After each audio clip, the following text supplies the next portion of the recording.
الرحمن الرحیم۔ عام طور پر انسانی ذہنوں میں ایک وسوسہ پیدا ہوتا ہے کہ جب کوئی تکلیف پہنچے، کوئی غم پہنچے، مصیبت کے وقت انسان کہتا ہے کہ اگر ایسا ہو جاتا، اگر ویسا ہو جاتا تو میں غم سے چھٹکارا پا لیتا۔ اس سے متعلق شیخ الاسلام مفتی محمد تقی عثمانی صاحب اپنی اصلاحی خطبات جلد 7 صفحہ 202 پہ فرماتے ہیں، لفظ اگر شیطانی عمل کا دروازہ کھول دیتا ہے، اور فرماتے ہیں کہ نبی کریم صلی اللہ علیہ وسلم کا فرمان ہے، وَإِنْ أَصَابَكَ شَيْءٌ فَلَا تَقُلْ لَوْ أَنِّي فَعَلْتُ لَكَانَ كَذَا وَكَذَا وَلَكِنْ قُلْ قَدَرَ اللَّهُ وَمَا شَاءَ فَعَلَ فَإِنَّ لَوْ تَفْتَحُ عَمَلَ الشَّيْطَانِ۔ یعنی اگر دنیاوی زندگی میں کوئی مصیبت اور تکلیف پہنچے تو یہ مت کہو کہ اگر یوں کر لیتا تو ایسا نہ ہوتا، اگر یوں کر لیتا تو ایسا ہو جاتا۔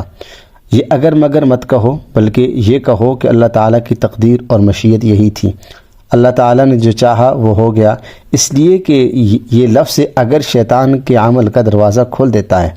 مثلا کسی عزیز کا انتقال ہو جائے تو کہتا ہے کہ اگر فلاں ڈاکٹر سے علاج کرا لیتا تو یہ بچ جاتا، یا مثلا کسی کے ہاں چوری ہو گئی یا ڈاکہ پڑ گیا تو یہ کہتا ہے کہ اگر فلاں طریقے سے حفاظت کر لیتا تو چوری نہ ہوتی وغیرہ۔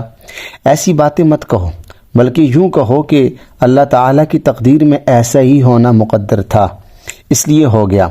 میں اگر 1000 تدبیر کر لیتا تب بھی ایسا ہی ہوتا۔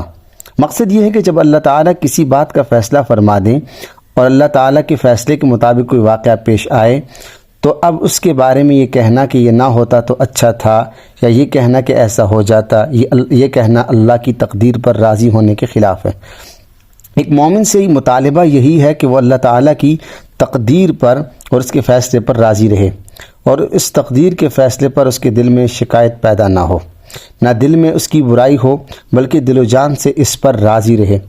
ایک اور حدیث میں حضرت ابو درداء رضی اللہ تعالیٰ عنہ فرماتے ہیں، اذا قضى اللہ قضاء احب ان يرضى بقضائه، یعنی اللہ تعالیٰ کسی کام کے بارے میں فیصلہ فرما دیتے ہیں کہ یہ کام اس طرح انجام دیا جانا ہے، تو اللہ تعالیٰ اس بات کو پسند فرماتے ہیں کہ میرا بندہ اس فیصلے پر راضی ہو اور اس فیصلے کو بے چوچ راہ تسلیم کرے۔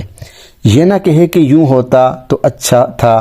فرض کریں کہ کوئی ایسا واقعہ پیش آیا جو طبیعت کو ناگوار ہے اور غم اور تکلیف کا واقعہ ہے، اب پیش آ چکنے کے بعد یہ کہنا کہ اگر یوں کر لیتے تو یہ واقعہ پیش نہ آتا، ایسا کہنے سے حضور اقدس صلی اللہ علیہ وسلم نے منع فرمایا ہے۔ اس لیے جو واقعہ پیش آیا ہے وہ تو پیش آنا ہی تھا، اس لیے وہ اللہ تعالیٰ کا فیصلہ اور اس کی تقدیر تھی۔ تم اگر 1000 تدبیر بھی کر لیتے تب بھی وہ فیصلہ ٹلنے والا نہیں تھا۔ لہٰذا اب فضول یہ باتیں کرنا کہ اگر ایسا کر لیتے تو ایسا ہو جاتا، یہ باتیں اللہ کے فیصلے پر راضی ہونے کے منافی ہیں۔ ایسی باتیں کرنا مومن کا کام نہیں ہے۔